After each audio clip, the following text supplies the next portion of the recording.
Good morning and welcome to Coffee with Chris. Recently I've been nostalgic for a part of my childhood, and of course this is dating the generation which I grew up in, but something that was huge for my childhood was computers.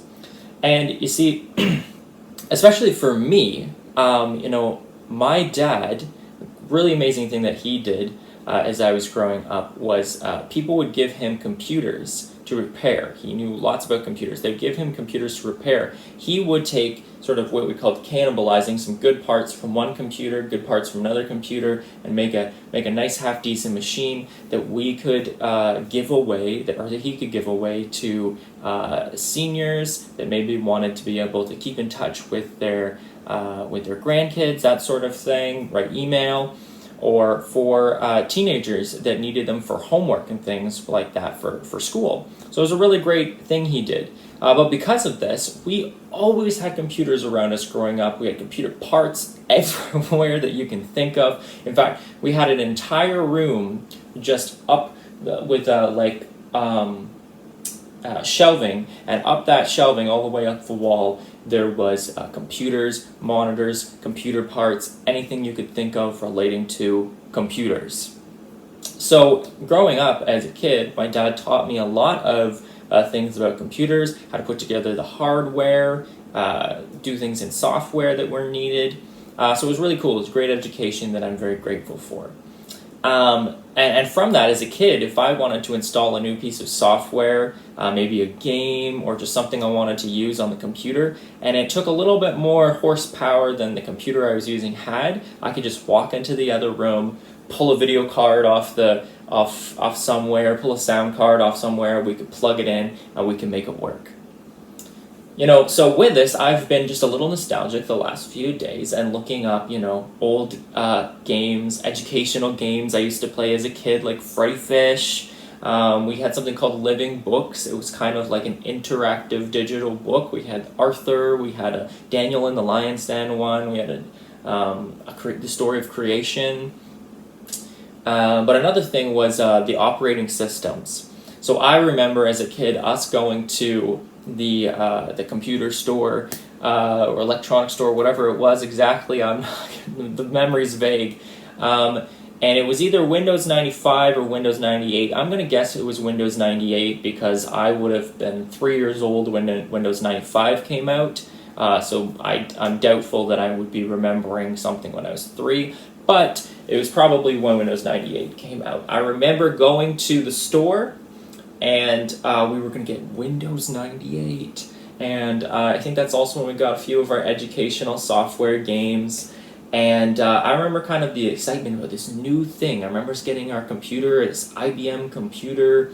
I remember the box had with the software had this dolphin and a bunch of other things on it. I remember we got an older version of Corel Draw. It was new at the time, of course, the big hot air balloon on it.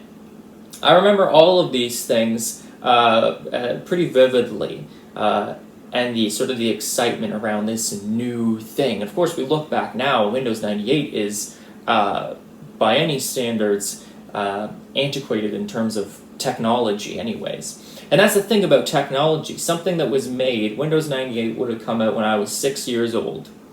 And something that was made when I was 6 years old, a lot of you might look at me and go, Chris, you're so young though. Nothing that was made in your lifetime is old.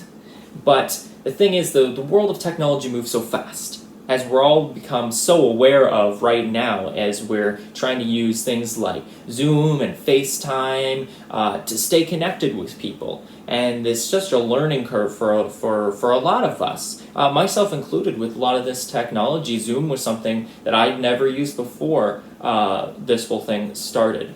So technology always has that learning curve. It changes fast. And everything like that. And sometimes we might look back like, I learned this technology a while ago. I wish it was still like that, right? So I was looking at Windows 95, Windows 98 online, watching some videos on YouTube about it because I'm a nerd, okay? Let's just get that over with, okay? But watching some of these and some of the YouTube videos talking about the advancements that came with each instance of Windows. Well, here's the thing, and then you're probably wondering, Chris, what does this have to do with the Bible? What is this? I'm getting there.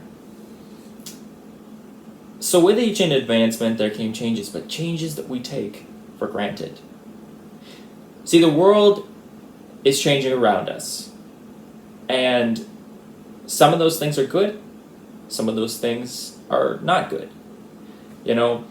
but we seem as humans to have a resistance to change. When Windows XP came out, a lot of people I know hated it because it was so different than Windows 98, Windows ME, Windows 95, Windows 3, anything that had come before it. And people hated it. But then Windows Vista came out. Everybody hated that and said XP was the greatest. The same people, I remember the same people who said, "Oh, I'm gonna leave Windows for Mac because of XP." Then Windows Vista came out and they said XP's the greatest thing ever. We seem to resist things that are new. We seem to resist things that are change. Right now, we are in a world that has changed before our eyes so rapidly, more rapidly than the change of technology. We've seen our world just change due to the pandemic. Our lives change, the limitations that we have as a result of these changes. And it's frustrating. We want to go to the way things were before, the old way of doing things. Hopefully, as we're seeing and hearing some encouraging things from our government right now and our health authorities, that we may be getting back progressively, one step at a time, back to something that we could view as normal. But I want to challenge us that as we've been in this time, to look at the good things that this has brought, that we might want to carry forward, such as contacting our friends, our relatives, our neighbors, whatever it may be, contacting them, trying to check in on people and see how they're doing. That's something we should carry forward, that sense of community kind of thing.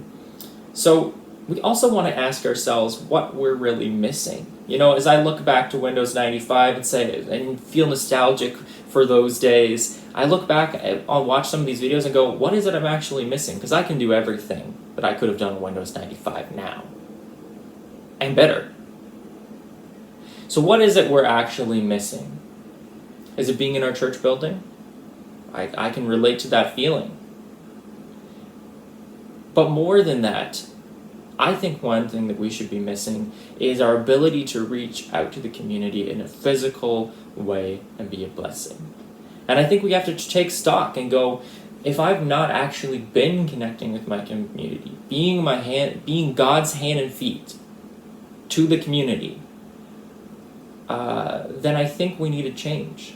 I think then that this pandemic was forcing a change that we need in our hearts to be more outward focused, more community focused, more missionally focused in our own community.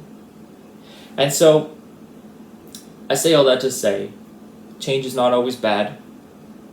Even catalysts that are uncomfortable, the catalysts that in of themselves are not good, like a pandemic, can still force us to positive change. So I want you to think about that today. What positive changes could you make because of everything that's happened? God bless.